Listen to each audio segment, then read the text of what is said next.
when you saw Josh go down, when you saw Jason go down clutching his knee in Sydney, did you think he'd be playing this week? Oh, look, it was a scary moment, I think, for everyone involved watching it. Not long after, I don't know, you sort of felt like his body language was quite positive, so pretty quickly we found out that he was going to be okay. Are you a spiraler? Do you go down rabbit holes and go, oh no, we might not have Jason next year? Oh, I tried to avoid that. I'm more looking, glass half full, and I was trying to find a reason why it was his ankle, not his knee. But in the end, it was a great result. You've been very measured in the way you reviewed losses and wins all year. I mean, at both levels, it was a tough week last week. How have you tried to, see it from sunny side this week? Yeah, it's always nice when you go back and you have a look at a game. Like obviously the disappointment of the margin and how big it was, but when you see the why in that and how we defended it, and really the game just got away from us. It was a game that one of those games that for whatever reason we just couldn't control and pull back and control the momentum, and in the end that was the result. So we move on pretty quickly. We learn from it. I felt like we can take a lot out of it, and we've spoken about that even this morning about the lessons we can take from that game. We obviously get a few players back this week, and looking forward to responding off the back of last week. What are the lessons that you take from that game? What's the main focus going to be? Yeah, well, we've prided ourselves on our team defence this year, and that was non-existent. We worked individually. We didn't obviously protect the ground the right way, and in the end the dam wall broke and we weren't able to stop it. So it was really clear in with the way that we defend and on the vision, it just wasn't us, and it wasn't what we delivered for the year. Just thinking about big three this week as well, what was like you saw 3 months? Yeah, well, really one wasn't a ruck. Obviously Viz went back, and he was probably the biggest highlight for me coming out of the last weekend's game.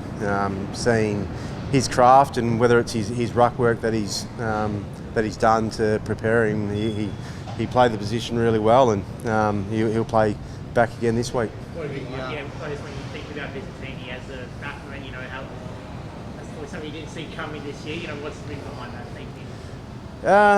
Look, me and Viz have had this conversation over the last 12 months, maybe further back.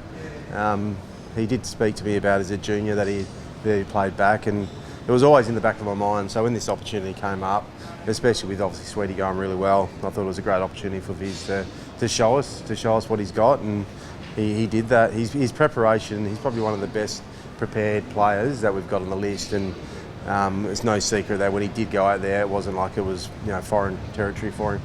Only 2 games left in the AFL season, similar in SANFL. How many players are playing for contracts right now? Look, there's obviously a few that are obviously not contracted, and hopefully in the next couple of weeks we'll have some positive news coming our way, but at this stage we're still working through it. Seems like Tom Sparrow might be now staying at the Demons. Oh, good on him. He's had a great year, and they've had a great year, and obviously a good football club that looks like they're on the up. So if that's the case, then well done. Sparrow side, do you have to go look for players from other clubs to build quality over the off-season? Do you think, obviously trying to develop from within, but do you think to get that quality and class, you're going to have to do a bit of shopping? Look, we will explore every bit of the market when it comes to making our list better. So that's obviously through trade, through free agency, through the draft, and the draft is probably the main one that we're going to hit, and bring in some players through there. What do you need? Need a lot. To be honest, it's just young midfielders to come in and develop, and all areas of the ground. We've got to bring some youth in and some talented youth in to make us better. Connor today said next year the goal has to be wild card. I guess for you, do you share that view that this year you've had some positives, but you don't want to be 15th, it has to be wild card. Yeah, look, my view is when we start the year every year, we always have an aspiration of wanting to play finals, and that's no different. It doesn't matter where the list is at, what the people will say about the list. That's how we approach it, and because you never know. If you put a ceiling on it, say even wild card, if you put a ceiling on it, then that's all you're trying to achieve. So, why aren't you trying to get the absolute best out of yourself, and with a bit of confidence and a bit of a run, then who knows what can happen. Does what Melbourne have done this year, does that give you hope that you can do that, you know, that Yeah. you got limits on. There's plenty of examples of those scenarios where you can get hope from. I'm probably not going to rely on hope. It's all about making sure that we get the work done and be better over pre-season than what we were last year. Nervous time of the year for guys like Jackson and Will who are out of contract and now dropped at the back end of the year. Like, what's the conversation here? Yeah, honest conversations. They're fully aware of where they're at in their career with us as a footy club, and there's no surprises in our conversations. Aliria, what a incredible 200 games it's been. He's probably taken his footy to a whole new level of court as well. Yeah, love coaching him. Even as an assistant coach, he's always got that smile on the face. He's been an outstanding leader and a really great support for myself as coach. Feel like his leadership's stepped up this year, and I don't know, he's just so grateful for the opportunity that he's got, and you see that in everything that he does. He's talking about being able to move forward really quickly. He's a great example of that. His impact really goes beyond the club and like his upbringing, we've done for the South.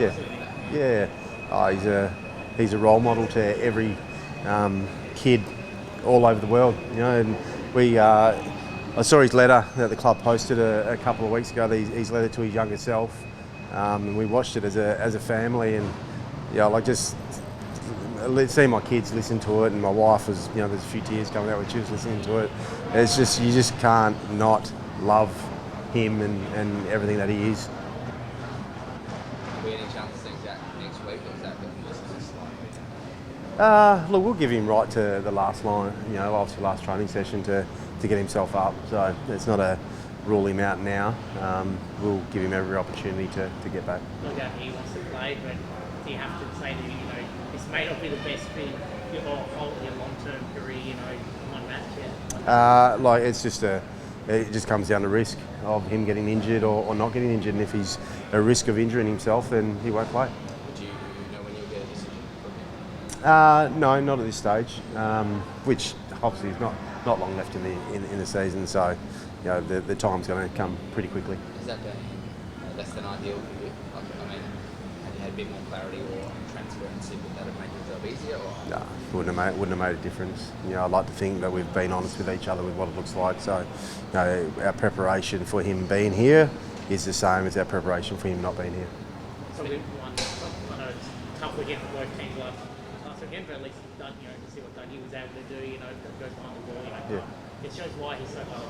Yeah. Look, he's coming from a long way back for this year. So we started him the week before as a forward, and just felt like within that group at the moment it was going to be really tough. So he's played football back, and I watched him play back last year in the 18s, and it was a really easy move to get him back there because there's a bit of football down there at the moment. So it's an opportunity for him to be around it. Are the forward group just terrified of you at the moment? Any of them could be swung back at any moment? maybe. Look, it's obviously they'll do what's best for the team.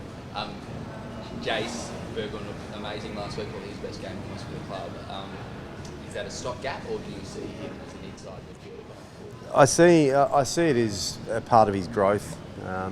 He's probably had 8 to 10 weeks as a mid, more mid than wing, and then obviously the last couple of weeks has been mainly mid. He's showing what he can do. Like to go inside, win contested footy, and grow his game. So that's pleasing to be able to have a player that's added another string to his bow.